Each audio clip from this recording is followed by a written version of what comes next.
Que veut dire le mot lumeçon?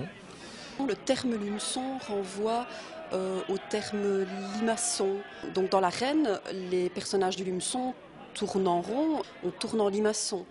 Ça renvoie aussi à la notion de faire le limaçon, c'est-à-dire à une manœuvre militaire à l'occasion de la venue d'une personnalité importante. Pour certains, ça évoque aussi le dragon du combat dit lumeçon. Lumeçon signifie que c'est un combat. Donc, par exemple, un duel, c'est un combat. Vous pourriez donc dire combat dit duel, combat que l'on appelle duel. Le combat en tant que tel, c'est l'aboutissement de la ducasse rituelle. Cette ducasse rituelle, si en tout cas on prend la peine de vivre toutes ces étapes, donc descente de chasse, procession du quart d'or, montée du quart d'or et lumeçon, on vit ça comme une montée en puissance. Et donc forcément, pour les acteurs, il est très important que de réussir le combat, que ça se déroule très bien. Et donc il y a vraiment cette émotion, cette angoisse qui se lit vraiment sur les visages de tout le monde. Donc on la retrouve déjà, cette angoisse, donc, lorsque nous quittons l'hôtel de ville pour rejoindre la collégiale. Et alors au moment du démarrage du cortège, de la descente de la rue des Clercs, là, il y a vraiment une très forte émotion. Et traditionnellement, les acteurs s'embrassent tous en se souhaitant bonne chance, en fait, avant le démarrage donc, de la descente de la rue des Clercs. La seule chose qu'on sait quand on démarre, c'est qu'on ne sait pas comment ça va se passer, puisqu'il y a l'aléa, bien sûr, il y a le public, il y a cette interconnexion constante entre le public et les acteurs, les coups de queue dans la foule, le crin, certains énergumènes, rares je dois dire, qui bousculent un peu le déroulement du jeu. Mais je veux dire que l'imagination est au pouvoir, mais toujours dans un certain canevas bien établi.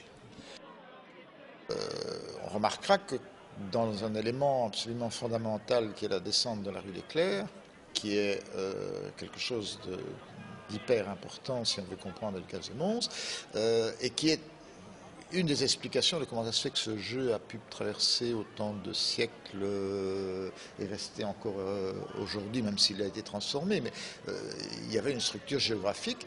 Or, la descente, si vous me permettez d'abord une digression, la descente d'une rue, une descente, c'est un euphémisme d'une chute. La chute, ça c'est la mort. Les deux personnages dans la descente de la rue des Clercs n'ont pas de contact, mais on remarque que Saint-Georges est le premier et le dragon derrière. Ce qui déjà, et ça c'est pas moi qui l'ai créé, ça existait, ça marque que le dragon n'est plus le mal. Parce que sinon ça signifie que Saint-Georges amène le mal sur la cité, ce qui n'a absolument aucun sens. Ce qui déjà détruit la thèse du dragon et représente le mal.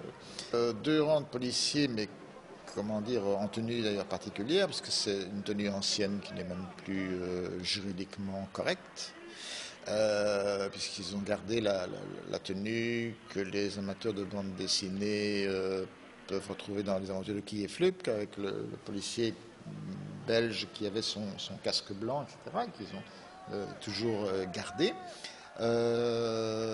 Forment une double rangée, sont juste derrière le dragon et sont bousculés.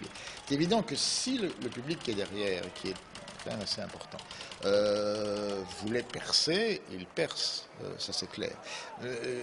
Ils vont jusqu'au maximum, jusqu'au moment où à un moment donné ils se rendent compte que ça va tourner à la catastrophe et à ce moment les donnent. Mais il était bien évident que là on voit la signification, c'est la remise en cause de l'ordre.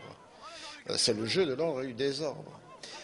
Et du destin de la cité. Les pompiers, par exemple, sont en tête. Les pompiers, c'est aussi la survie de la cité, puisque l'incendie est quelque chose qui, peut-être un peu moins, encore maintenant, l'incendie, c'est pas rien, mais je veux dire, au Moyen-Âge, l'incendie, c'est la cité qui risquait de disparaître complètement et entièrement.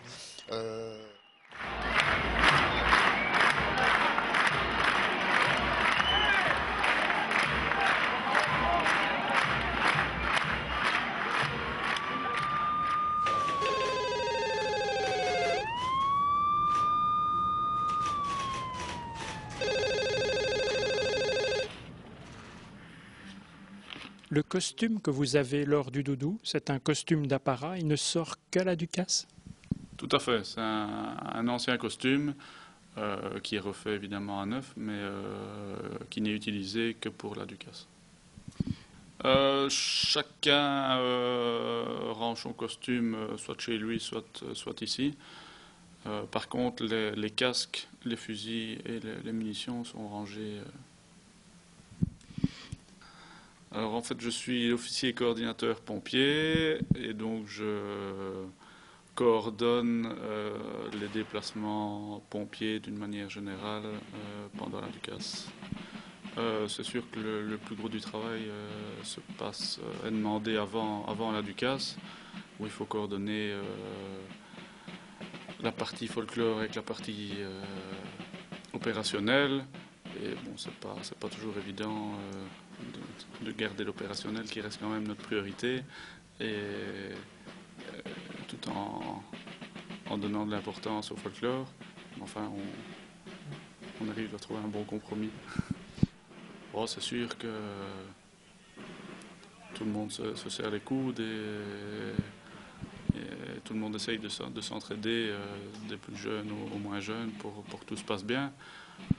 Ben, anciennement, le corps des pompiers est un corps armé, ce qui explique le fait que nous ayons des fusils, et les salves rythment un peu la Ducasse, et les moments importants sont marqués d'un tir de salve, de manière générale.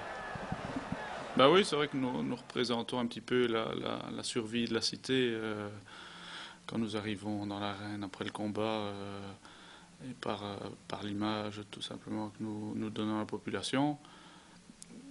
Le service ces dernières années a fait le plein de jeunes recrues, et pour le moment je dois refuser des demandes pour participer, et c'est une bonne chose. La relève est assurée, je pense, autant des petits pompiers que chez les grands.